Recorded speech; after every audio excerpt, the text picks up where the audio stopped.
Tenho 27 anos, todo mundo me pergunta a idade mesmo. Tenho 27 anos, tenho 2 anos fui ordenado sacerdote.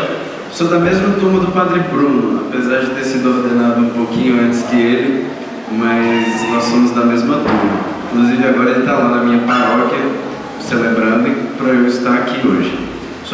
Eu sou pároco na paróquia Nossa Senhora da Medalha Milagrosa, em Lusiânia. É uma paróquia nova que foi criada há apenas 1 ano e eu sou o primeiro pároco de lá.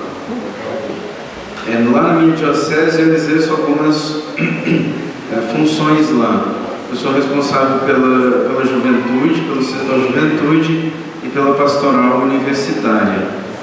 E participei durante alguns anos, quando eu era seminarista, da Comissão Arquidiocesana de Bioética da Arquidiocese de Brasília como seminarista. Foi o Padre André Lima, acho que vocês conhecem, e eu que criamos o grupo de bioética no seminário, com os seminaristas. Depois o Padre Bruno veio e depois o Padre Bruno e eu fizemos parte da comissão durante 4 anos.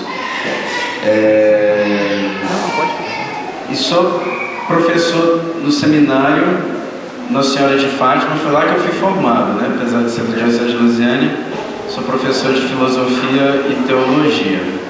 E vou falar um pouquinho para vocês hoje aqui sobre a Humanae Vitae, mas não é sobre a encíclica toda, é só sobre a introdução.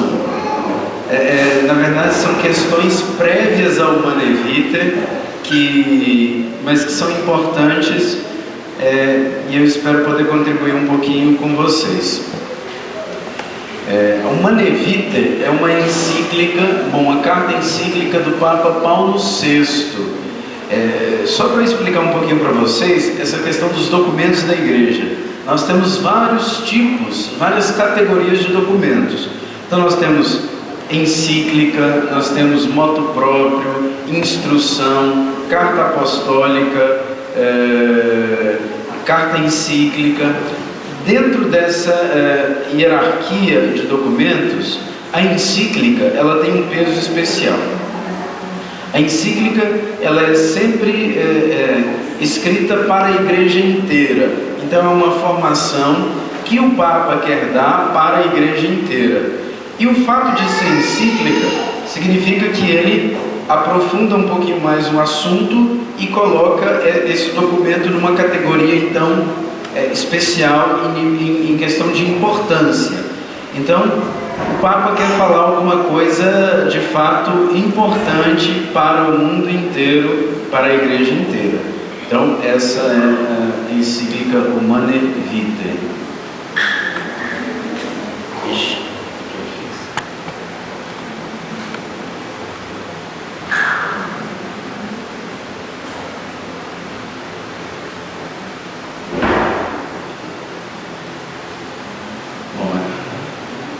Explicações prévias.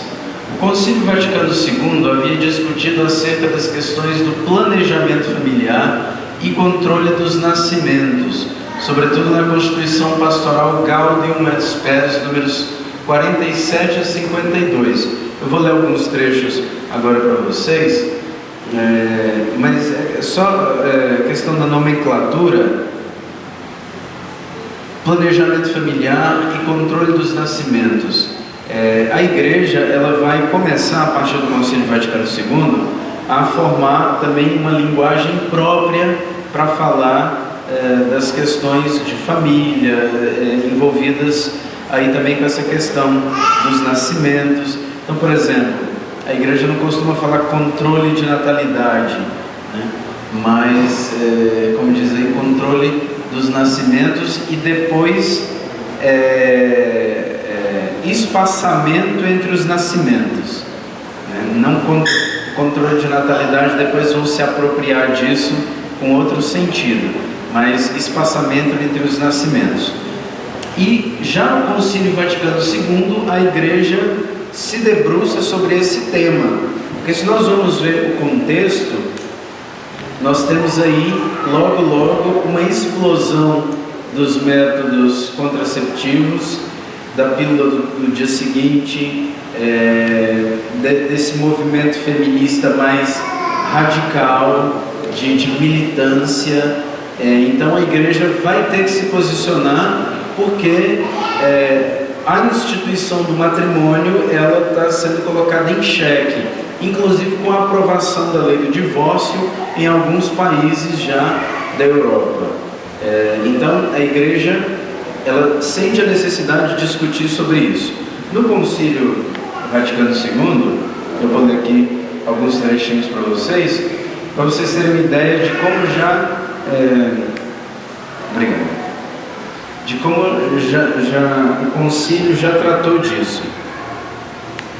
Diz assim: o bem-estar da pessoa e da sociedade humana e cristã está intimamente ligado com uma favorável situação da comunidade conjugal e familiar. O que o concílio está dizendo aqui?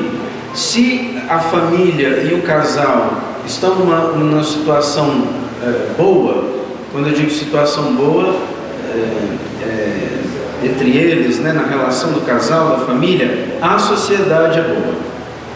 Se nós temos aí casais e família em crise perpétua, porque crise às vezes todos os casais têm, né? Mas crise perpétua, também a sociedade vai estar em crise. Então é isso que o Concílio diz.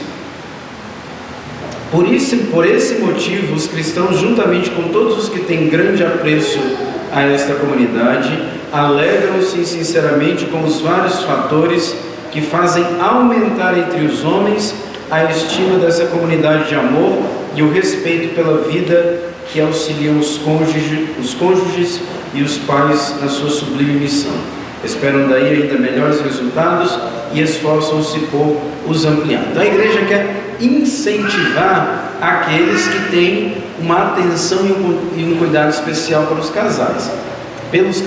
Então aqui no fundo está falando de vocês, né? A igreja está dizendo assim: a igreja católica tem grande apreço por aqueles que se preocupam com essa instituição, a instituição familiar, o casamento, a família, o matrimônio. Porém, a dignidade dessa instituição, o matrimônio, não resplandece em toda parte com igual brilho. O que a igreja está reconhecendo aqui? Em muitos lugares, o brilho o brilho dessa instituição que é o matrimônio tem sido ofuscado justamente pelas ofensas ao matrimônio.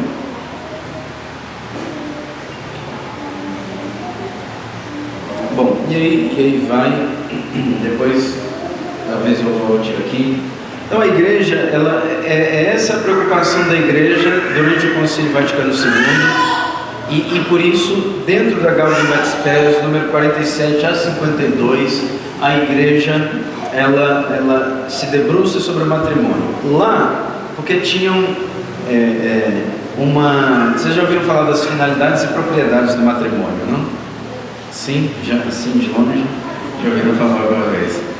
Então, tinha-se uma expectativa da parte de alguns que a igreja retirasse como uma das finalidades do matrimônio a procriação. Então tinha gente que estava nessa expectativa, né, de que o concílio fizesse essa reviravolta, assim como eu disse na homilia, né, sempre que muda de papa o pessoal fica numa discussão inútil. Será que esse papa vai mudar isso, vai mudar aquilo, etc. Cada papa vai continuar aquilo que o outro começou. Então na época do concílio também se especulava que a igreja mudasse a doutrina sobre o matrimônio e retirasse como uma das propriedades do matrimônio a procriação. O que esses que esperavam que a igreja fizesse isso entendiam? Que não era propriedade do matrimônio a procriação, portanto que o ato sexual poderia estar desvinculado da procriação. Isso é que alguns esperavam. O que o Concílio Vaticano II fez? Reafirmou as duas propriedades e as duas finalidades do matrimônio. Então quais são as duas finalidades? O bem dos cônjuges. Então o casamento é primeiro para o bem dos cônjuges. Aqui existe um plano de santificação. Porque o bem é a santificação, não é simplesmente o bem-estar, né? Como se popularmente entende, mas é o bem enquanto santificação. Isso significa que o esposo deve santificar a sua esposa, a esposa deve santificar o seu marido, e isso é fazer o bem ao outro. Eu costumo dizer nos casamentos que eu assisto e celebro, que de agora em diante não importa o que é bom para mim, mas importa o que é bom para nós. Sempre deve ser buscado o que é bom para nós, porque não são mais duas carnes, né? Mas uma só carne, um só espírito. E isso é o bem que deve ser buscado. Então, em primeiro lugar, a finalidade do matrimônio é o bem dos cônjuges, ou seja, o crescimento humano, espiritual e a santificação mútua, um ajudando a santificar o outro. Depois, a procriação e a educação da prole, são uma finalidade só, procriação e educação, porque aí está embutido, claro, se há geração de filhos, deve haver também a educação dos filhos. Essa finalidade, ela é uma cooperação, dizia o Papa João Paulo II, na obra de Deus Criador, porque Deus é que cria o mundo, cria as coisas, cria os animais, cria o ser humano. Quando um casal gera um filho, ele está contribuindo com a obra da criação. Então ele está sendo, digamos assim, dois braços de Deus no surgimento de uma nova pessoa.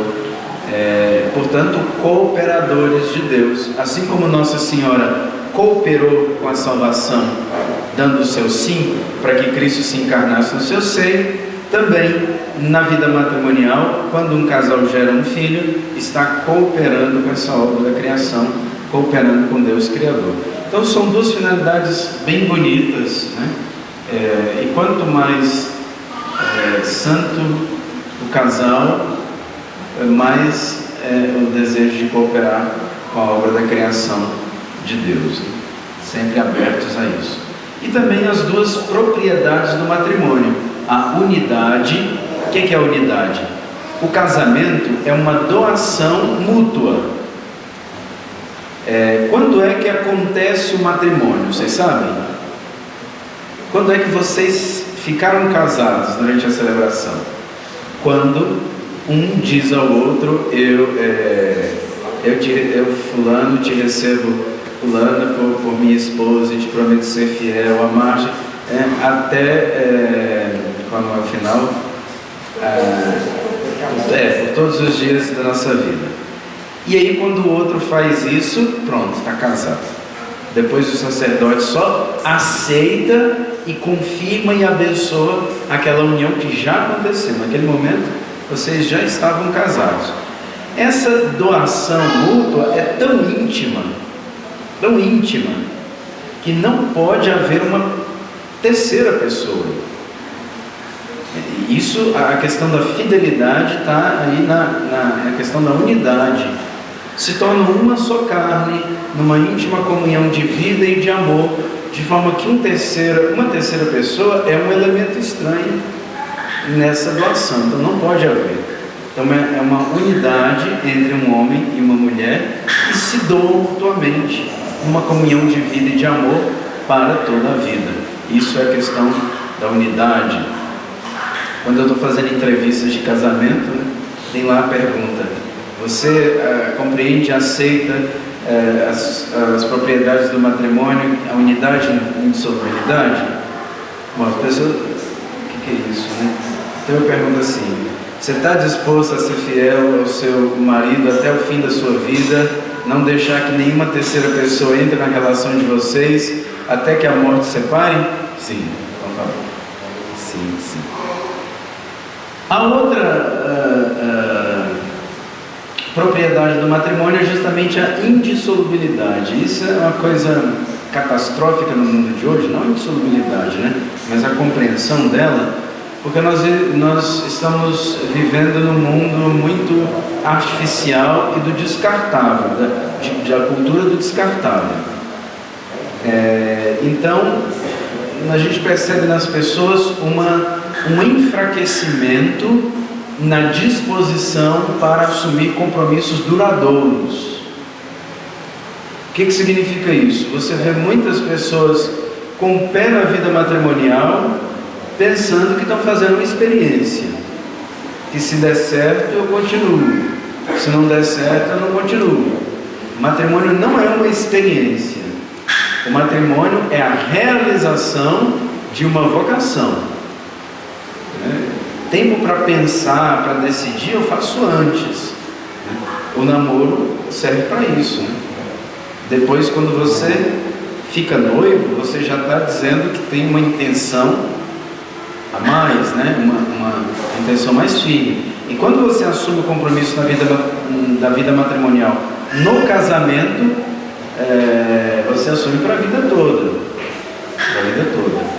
Então hoje tem muito essa dificuldade, que muitas pessoas assumem a vida matrimonial como se estivessem experimentando uma roupa. Então, se caiu bem, eu continuo com ela, se não, eu troco. Isso é um pouco fruto da cultura de hoje. É mais ou menos assim em várias coisas, não só na vida matrimonial. E até uma confissão, muitas vezes uma debilidade na formação, inclusive da vida sacerdotal. Porque o ser sacerdote também é um compromisso para a vida toda.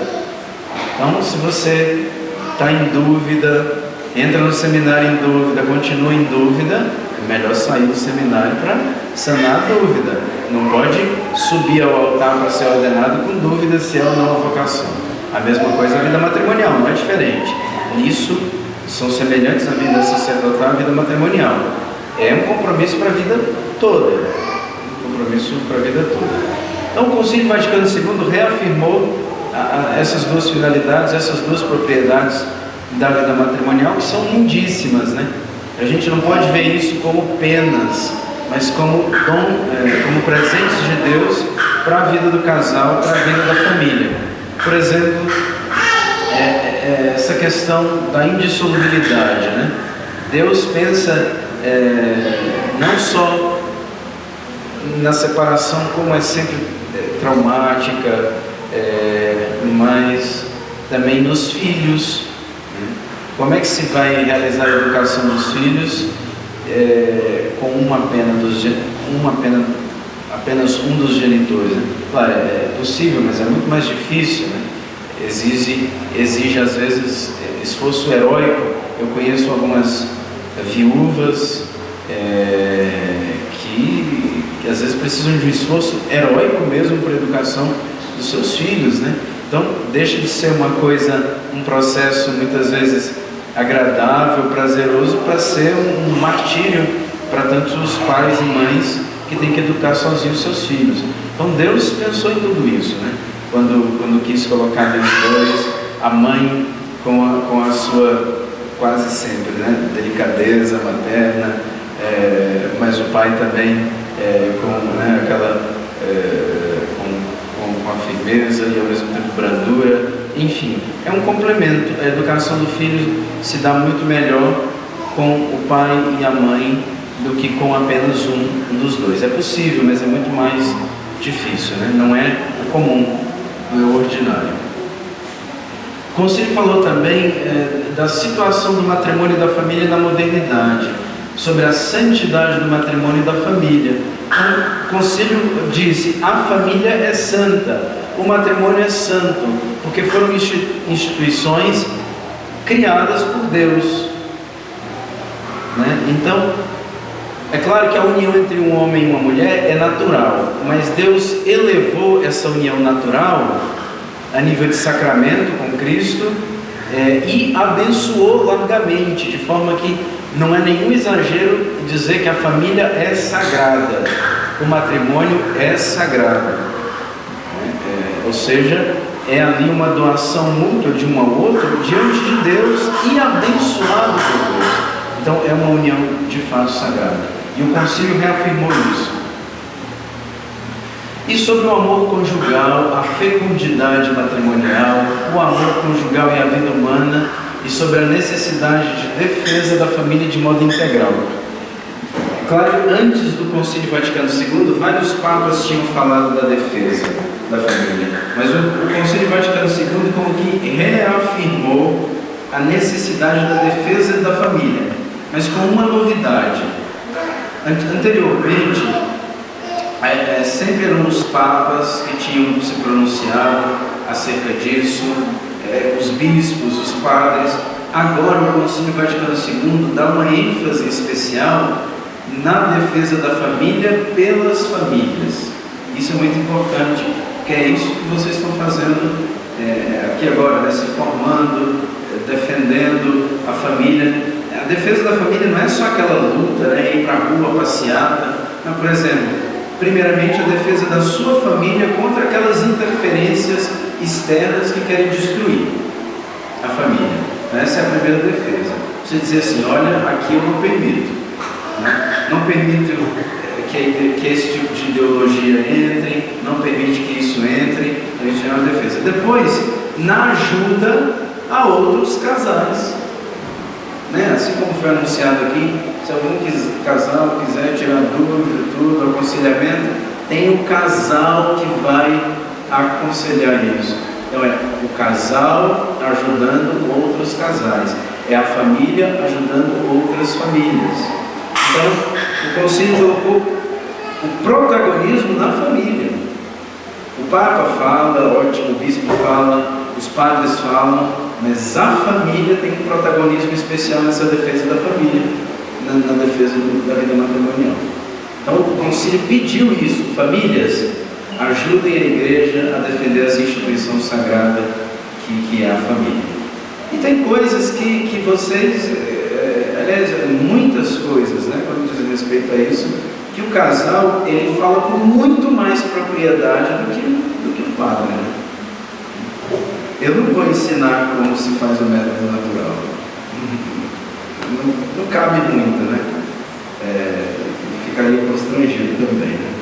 É muito melhor o casal, então, com muito mais propriedade, com muito mais competência,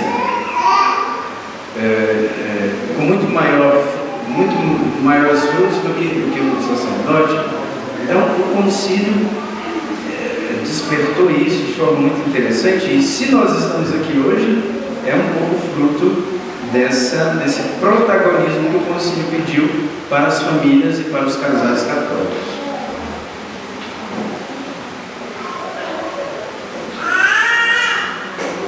O Papa Paulo VI, em 23 de outubro de 1964, reserva para si o posicionamento magisterial final acerca do tratado do concílio.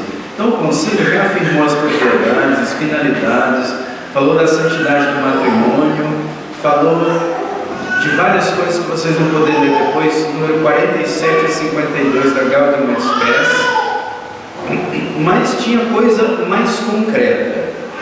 Por exemplo, a igreja tinha proibido o uso do preservativo. E alguns, tanto católicos quanto não católicos, estavam querendo rever essa posição. Peraí, mas não, se você... o princípio que queriam propor é o seguinte: se você é aberto na maioria dos atos à vida, mas algumas vezes usa o preservativo, vale, né? É possível, porque você está aberto na maioria, mas algumas vezes usa. Então, tinha alguns querendo teorizar o uso do preservativo em algumas ocasiões, né? Desde que você fosse aberto no geral. Questão de métodos contraceptivos, outros, pode, não pode. Então, o Papa Paulo VI viu aquelas discussões e falou assim: peraí, eu reservo a mim a última palavra. Eu vou escrever um documento respondendo a tudo isso aí que vocês estão perguntando. Tá bom, vamos esperar então. Paulo VI reservou a ele. As questões a este propósito foram entregues à Comissio pro Studio Populationis Familiae et Natalitatis. Foi uma comissão criada, né, a Comissão para o Estudo da População, da Família e dos Nascimentos e da Natalidade. que tinha sido instituída por seu predecessor, o Papa João XXIII, em março de 1963. Aí o Papa João XXIII, gordinho, feliz, o mesmo que havia convocado o Concílio Vaticano II. Então, esse Papa João XXIII havia criado essa comissão para estudar já essas questões de família, de natalidade, de métodos. E aí o Paulo VI convocou essa comissão e falou: vocês vão fazer um estudo aprofundado, tanto do ponto de vista moral, do ponto de vista filosófico, do ponto de vista teológico, sobre questão da natalidade, dos métodos, de contraceptivos, todas essas questões relacionadas a isso. O Papa Paulo VI deu a essa comissão o trabalho para estudar e se aprofundar.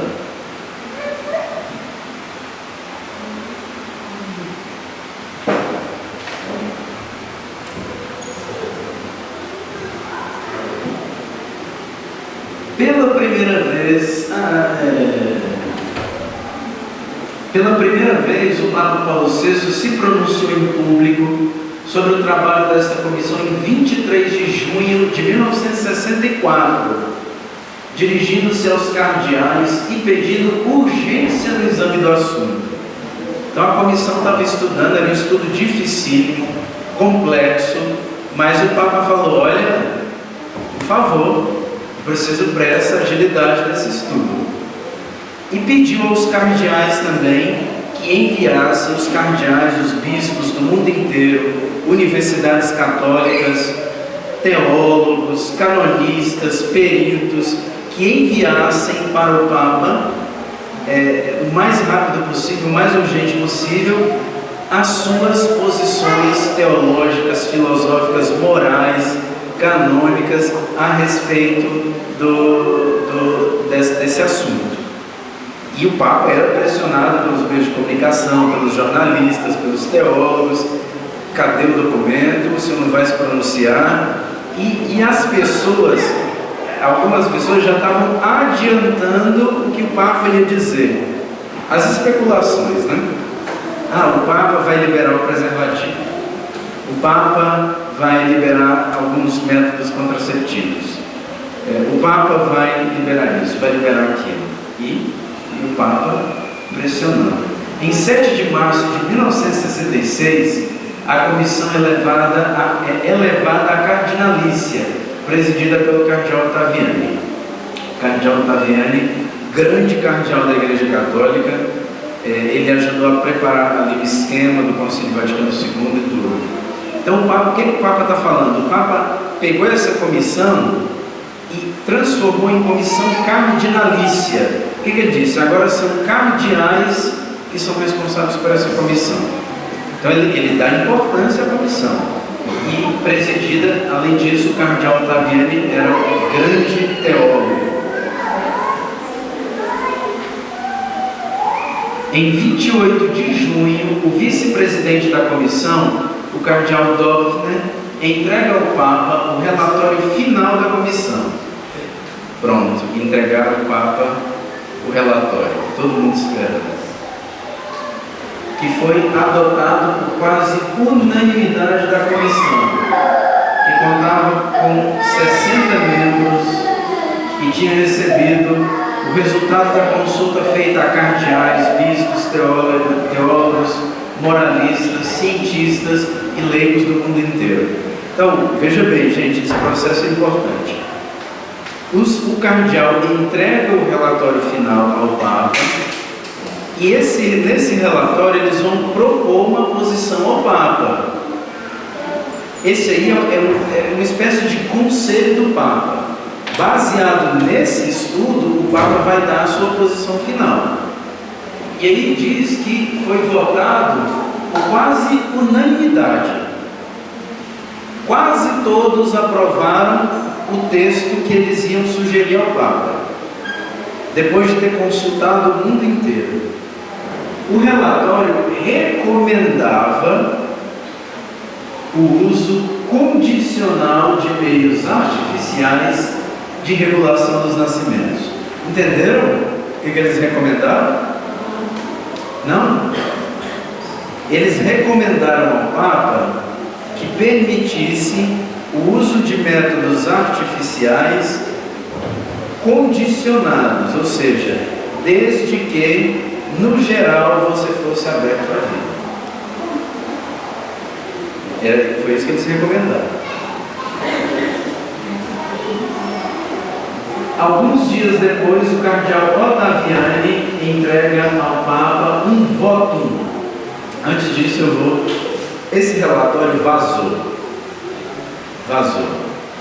E aí a imprensa fez um estardalhaço. Como é que a gente sabe disso? Oi? Já tinha isso. Como é que a gente sabe disso hoje? Porque essa era a comissão secreta. Vazou, sei lá como, não sei como, né? Mas aí a imprensa fez estardalhaço, né? O Papa vai liberar camisinha, o Papa vai liberar método natural, a igreja se abre para o mundo, a igreja progressista, e o Papa em silêncio total, nenhum pronunciamento. 4 dias depois, o cardeal Ottaviani, ele leva um votum. O votum é uma espécie de relatório, de contrapartida, assinado por apenas 4 membros da comissão. A comissão tinha 60 membros. 4 membros da comissão fazem outro relatório, dizendo ao Papa: nós discordamos daquilo que os outros 56 disseram e queremos apresentar isso aqui para Vossa Santidade. Assinado por 4 membros da comissão que consideram, sobretudo, os textos da tradição do magistério da Igreja, pronunciamento dos papas, discursos, homilias, ensinamentos, admitia somente a continência periódica como meio lícito para não ter filho ou espaçamento de filhos. O que é a continência periódica? Não ter relações sexuais no período fértil. Eles falavam: olha, a gente propõe isso aqui, Papa. 56 propõem aquela outra coisa. Nós 4 propomos isso aqui.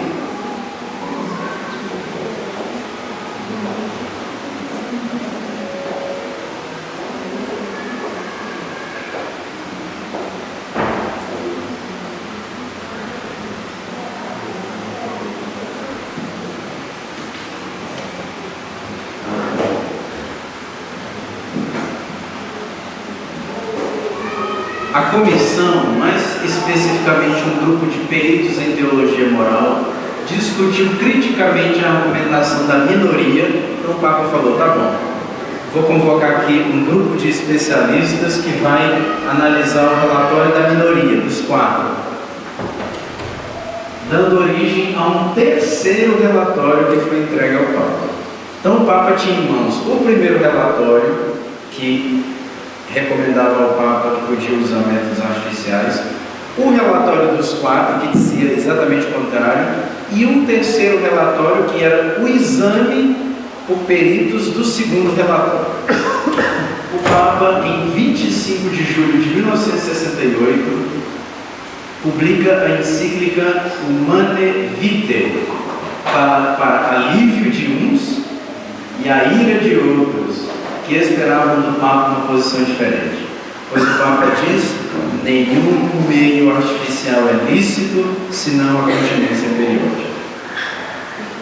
Então, o relatório anterior que tinha vazado para a imprensa, ele já tinha publicado: Papa vai liberar a camisinha, Papa progressista, a igreja se abre, não sei o que, se moderniza. Ficaram gelados, né? Como é que é isso? De 60 membros da comissão, 56, como se diz, recomendaram ao Papa que fizesse isso.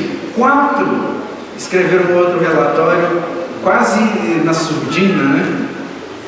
E o Papa aceita deles, né? O Papa vai explicar o porquê.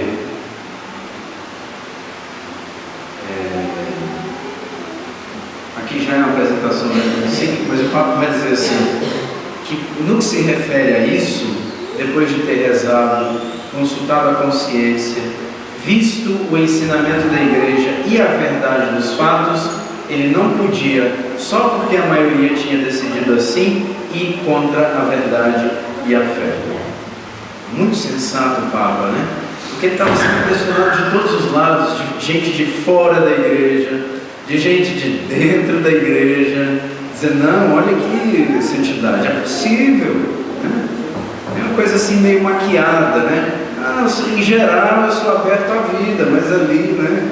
4 ou 5 vezes por semana usar preservativo, não tem problema nenhum, né?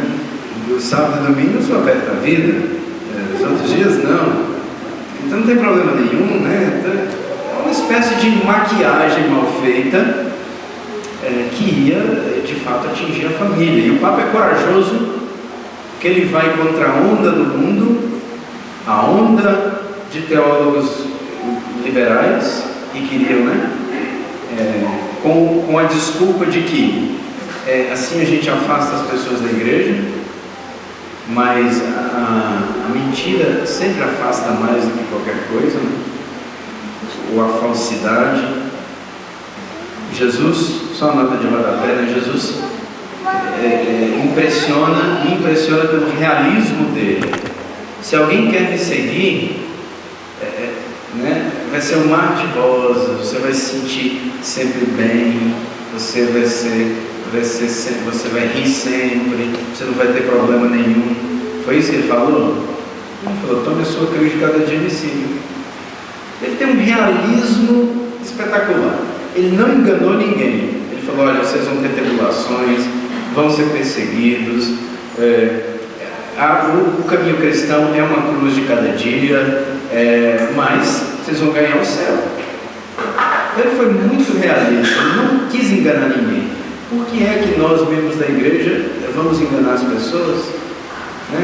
Nós vamos modificar aquilo que é o que Jesus Cristo deixou para facilitar a coisa, para atrair mais gente. Não é esse o Espírito de Cristo, né?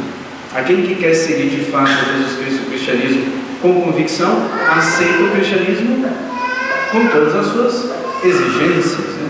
Não elimina nada dele. Então o Papa, ele pensou assim, foi corajoso, publicou uma Humanae Vitae, e a Humanae Vitae é válida até hoje, porque hoje nós temos o seguinte princípio: quanto mais novo, melhor, não é isso? Você compra um celular hoje, um smartphone, sei lá, daqui a um ano, ele menos que isso, eu acho, né? Porque já está totalmente ultrapassado, tem um muito melhor, com muito mais capacidade, muito mais resolução, que faz muito mais coisas, além de poder ligar para outra pessoa. Então hoje o princípio que rege é isso: quanto mais novo, mais atual, melhor, não é isso? Na época de Jesus o princípio era o contrário, era quanto mais antigo, mais valoroso era. Por exemplo, quando os fariseus chegam a Jesus e falam assim: mestre, Moisés permitiu dar uma carta de divórcio, o que o senhor fala? Eles foram a Moisés. Moisés era um argumento de autoridade. Eles pensaram assim: agora ele não vai escapar, ele vai ir contra Moisés. O que Jesus fez? Olha, Moisés, Deus, por causa da dureza do vosso coração, mas no princípio, Jesus foi um princípio mais antigo ainda. No princípio não era assim. Deus fez homem e mulher uma só carne. Por isso que Deus uniu o homem não separa. Ficaram calados, né? Foram até Moisés, Jesus foi até a criação. Então foi um princípio de autoridade ainda maior. Na igreja a gente não se rege pelo princípio da novidade. Quanto mais novo, melhor. A gente se rege pelo princípio da verdade, simplesmente. É verdade o que o Papa disse aí em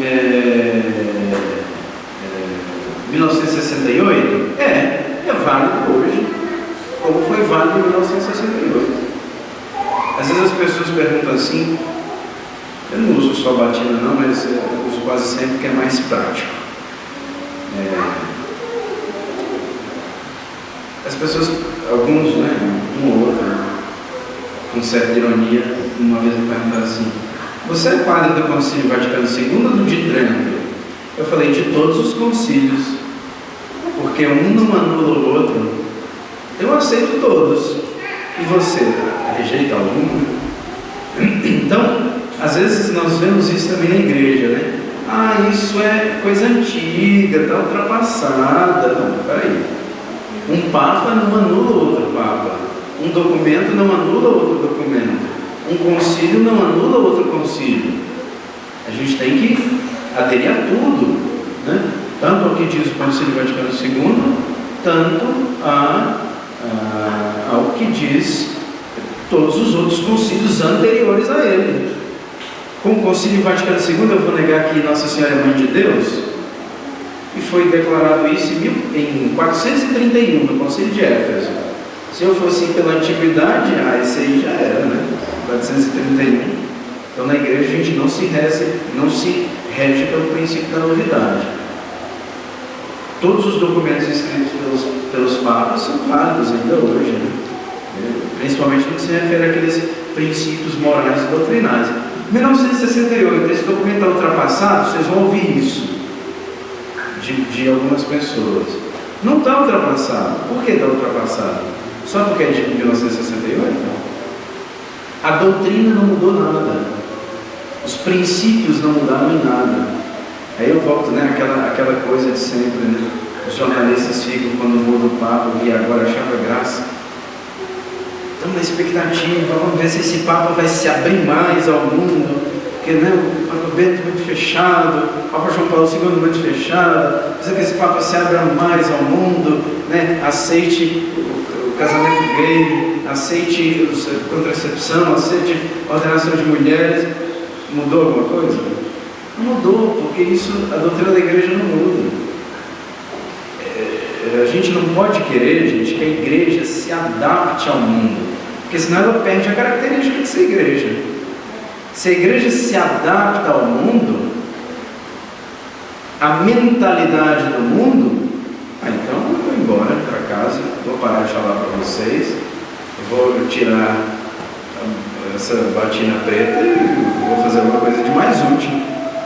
Porque se não for diferente, qual é o objetivo então? Vocês entendem isso? Não estou dizendo do uso daqueles meios, por exemplo, tecnológicos, né? Isso não, eu estou falando da mentalidade do mundo que vai contra Deus. Se a gente não quiser usar a tecnologia a nosso favor, a gente está sendo, né, irracional. Não é isso. Nesse sentido, a gente aproveita dos avanços para a evangelização. Outra coisa é a adaptação da mentalidade da igreja à mentalidade do mundo. Não é esse o propósito. É isso que o pessoal ali queria. Não, tem que se abrir ao mundo, adaptar ao mundo, e aí vamos renunciar aos princípios de Cristo para se adaptar ao mundo. Eu acho graça quando chamam a igreja de retrógrada. Nem aí. Eu prefiro chamar de fiel aos ensinamentos de Cristo. A igreja não é retrógrada, é fiel aos ensinamentos de Cristo. Eu vou só apresentar a encíclica, porque o meu tema já acabou. É uma encíclica muito breve, contém apenas 31 números, mas é densa, é uma encíclica bem densa, e traz à clara pontos que precisavam ser esclarecidos. O Papa trata de cada um. E cada um é um alívio ou uma flecha. A linguagem de Paulo VI torna mais agradável a leitura, mesmo se tratando de tema tão sério e polêmico. O tema central da encíclica é sobre a regulação da natalidade. O Papa faz duas principais perguntas. É possível fazer a regulação da natalidade? Se é possível, que métodos eu posso usar? E lá ele fala direitinho, mas outro vai falar disso para vocês. É dividido em 3 partes: aspectos novos do problema e competência do magistério. Porque aí, quando o Papa escreveu, alguns disseram assim: mas por que o Papa está falando disso? Não, o Papa tem que cuidar só da vida espiritual, não tem que falar sobre regulação da natalidade, não tem que falar sobre família, não, sobre sobre divórcio, quiseram calar a boca do Papa, dizendo que o assunto que o Papa tinha que falar era só espiritual. Assim como querem calar a boca dos padres da igreja, quando vão, por exemplo, em discussões sobre por exemplo, embrião humano, sobre aborto. Ah não, mas você é padre, você é religioso, não pode falar disso não. Por que eu não posso falar disso? Todo mundo pode falar e o padre não pode falar, ou a igreja não pode falar. Todo mundo tem direito de expressar a sua opinião. Ah não, a igreja, do ponto de vista religioso, e o que tem? Então é uma falsa liberdade, né? Todo mundo é livre, mas menos a igreja. Todo mundo pode se expressar, menos a igreja. É uma coisa terrível. Então quem quiser falar isso para o Papa também, não, por quê? Aí ele fala a competência do magistério para se pronunciar sobre isso. Pode sim, por quê? Ele fala os princípios doutrinais e as diretivas pastorais, que o Papa também dá orientações concretas, práticas, para a gente agir. Faz isso, faz aquilo. Ele fala para os professores, fala para os catequistas, para os padres, para os casais, para os cientistas, para os leigos, pedindo a cada uma dessas categorias de fiéis uma coisa bem específica. Bom, eu acho que termina aí meu tema. Aí já começa na encíclica propriamente dita que não é comigo, é com um outro padre. Alguém tem alguma pergunta, comentário? Oi? Um comentário, padre, assim, né? Aquela questão que você estava falando da questão do pessoal falar de quanto mais antigo da igreja, que a igreja não coloca a parte. Né? E vem no documento a gente percebe o quanto que o texto é atual. Né? Assim, se a igreja fosse aquele livro de renda, ele ia estar falando assim, olha, está vendo? Em 68 eu disse que isso ia acontecer. Porque muito do que foi falado lá, que vai trazendo no texto do Romano 20, são coisas que estão acontecendo hoje, que foram alertadas pela igreja naquela época. As pessoas que estão à margem, que estão ali assim, né? Sofrendo de várias mazelas no nosso mundo, porque ele não soube dar ouvido a essa orientação que ele fez. Eu odeio dizer isso, né? Mas bem que a gente podia falar, né? A gente tinha falado já.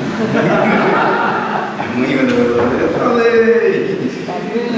Nós já tínhamos falado, se vocês não quiserem escutar. Tinha um padre, só complementando isso que você disse, que ele dizia assim, olha, a gente só vai se dar conta do que a gente está fazendo hoje, daqui a 40 anos, quando as crianças de hoje, que nós estamos criando, imaginem, um casal de homossexuais, quando essas crianças hoje, nessa nossa sociedade doente, forem os nossos líderes, os parlamentares, os profissionais, aí nós vamos ver o que a sociedade de hoje criou. Né? Hoje a gente não... muita coisa daquela época a gente sente hoje, mas imagine o que daqui a 40 anos vão sentir como consequência do que é feito hoje. Né? Eu não sei se eu vou estar aqui até agora.